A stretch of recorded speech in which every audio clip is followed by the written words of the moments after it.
In the hallowed annals of history, few figures capture the imagination as vividly as Alfred the Great, a monarch whose unexpected ascent to the throne became a pivotal epoch in English history.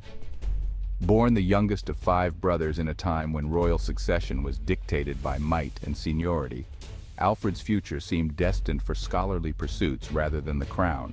Yet, through a confluence of warfare, wisdom, and sheer will, he not only claimed the kingship, but also fundamentally shaped the nation's future. This is the story of an underdog king who, against all odds, emerged as a unifying force, a strategic genius, and a cultural patron who indelibly marked the soul of a country. Wow.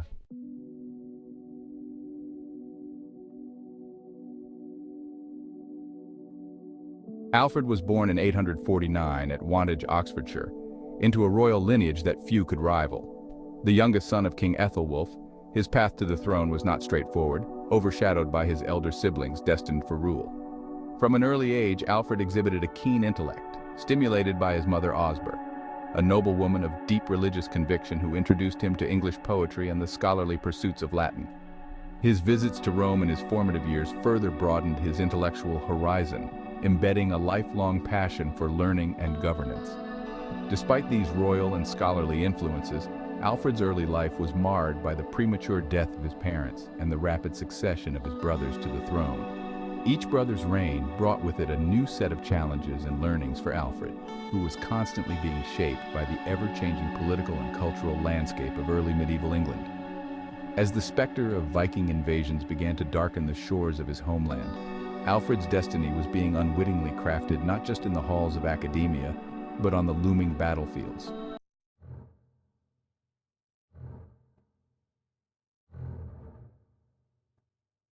Alfred's journey toward kingship was uniquely complex.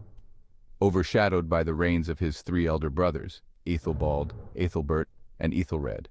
Each brother's rule was marked by its own challenges and attributes, setting the stage for Alfred's eventual ascendance.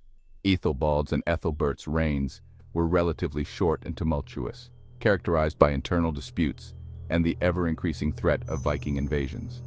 The chronicle during these times scantily mentions Alfred, perhaps indicating his minor role or young age.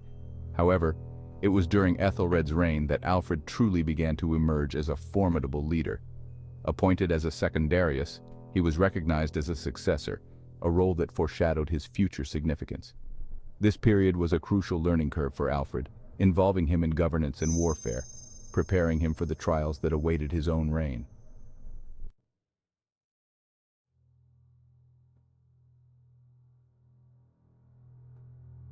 The Viking threat became palpable during the 860s when the Great Heathen Army landed in East Anglia. Alfred's military involvement began in earnest with his brother Ethelred's rule. The young prince fought bravely alongside his brother, marking his entry into the harsh realities of war.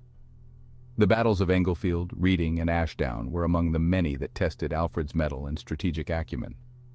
Despite the mixed outcomes of these battles, Alfred's leadership qualities became increasingly evident. His ability to rally his troops and strategize under pressure were skills that would later define his kingship.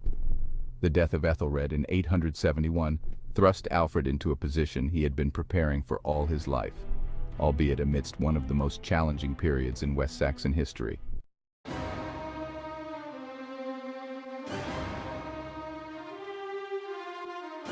Alfred ascended to the throne in April 871, amid a series of debilitating engagements with the invading Danes. His early days as king were marked by the daunting task of defending his kingdom against a formidable and relentless enemy. The battles at Wilton and the subsequent peace treaties with the Danes highlighted the precarious nature of his reign. However, it was the Battle of Edington in 878 that truly exemplified Alfred's prowess as a military commander.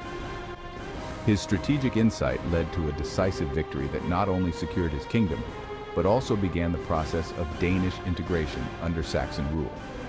This victory laid the groundwork for the establishment of the Danelaw, a significant geopolitical shift that had long-standing effects on the cultural and political landscape of England. Hey guys, if you liked the video thus far, how about hitting that like and subscribe button? Would truly appreciate it. Now, on with the video.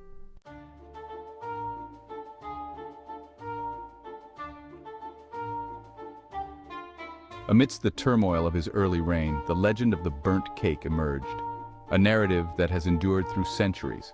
While seeking refuge in the Somerset levels, Alfred was supposedly tasked by a peasant woman to watch over her cakes baking by the fire. Distracted by the weight of his kingly duties, he let them burn, earning a scolding from the unaware woman. This anecdote, though appearing a century after Alfred's death, encapsulates his dedication to the larger issues of his kingdom, often at the expense of immediate surroundings. It serves as a metaphor for his reign, overwhelmed yet persevering, often caught between the immediate demands of rule and the overarching vision he held for his nation.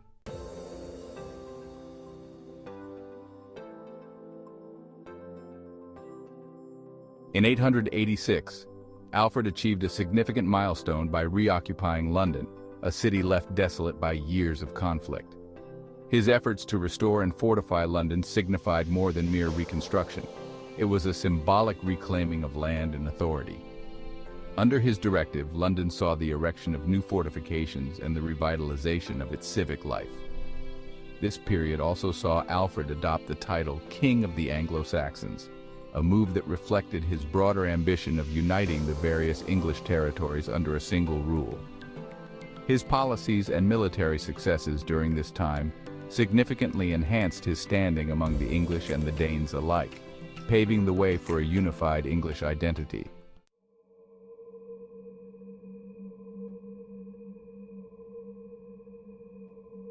Recognizing the strategic importance of naval power, Alfred commissioned the construction of a fleet that was superior in design and capability to those of his enemies. His ships, described as larger and more robust than the Viking longships, were intended to intercept and engage enemy forces before they could reach English shores. This initiative marked a significant evolution in naval warfare strategies during that period. Although there were challenges in maneuverability, the creation of this fleet was a testament to Alfred's foresight in military planning. It underscored his understanding of the broader tactical shifts required to protect his kingdom from the ongoing maritime threats.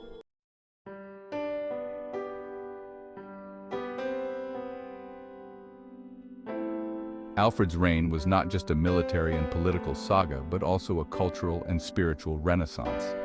Inspired perhaps by Charlemagne, he embarked on an ambitious program to revive learning and religious devotion across his realm. This was partly motivated by the need to restore moral and spiritual order following the devastation wrought by the Viking invasions. His establishment of monasteries and his efforts to attract scholarly talent from abroad were aimed at revitalizing the monastic culture which had suffered greatly. Alfred's view of kingship involved a deep responsibility towards the spiritual welfare of his people, blending his roles as both a temporal leader and a pious Christian.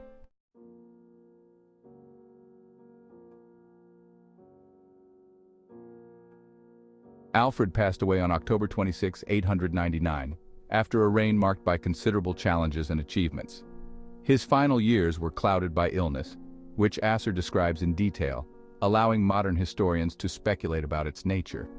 Alfred's burial was initially in the Old Minster in Winchester, but his remains were moved several times posthumously, reflecting the turbulent times that followed his death. The repeated relocations of his tomb, including during the dissolution of the monasteries, highlight the enduring significance of Alfred not just as a historical figure, but as a symbol of English endurance and identity.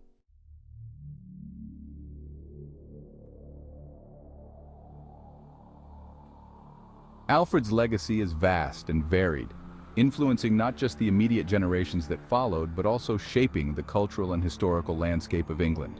Attempts to canonize him, although unsuccessful, and his veneration in various Christian traditions underscore his lasting impact as a pious ruler and a national hero. His strategic innovations in military and governance, his cultural patronage, and his legal reforms have established him as one of the seminal figures of medieval England. Known posthumously as Alfred the Great, his epithet is a testament to the profound and enduring respect he commands as a ruler who, through wisdom and resilience, shaped a nation's destiny.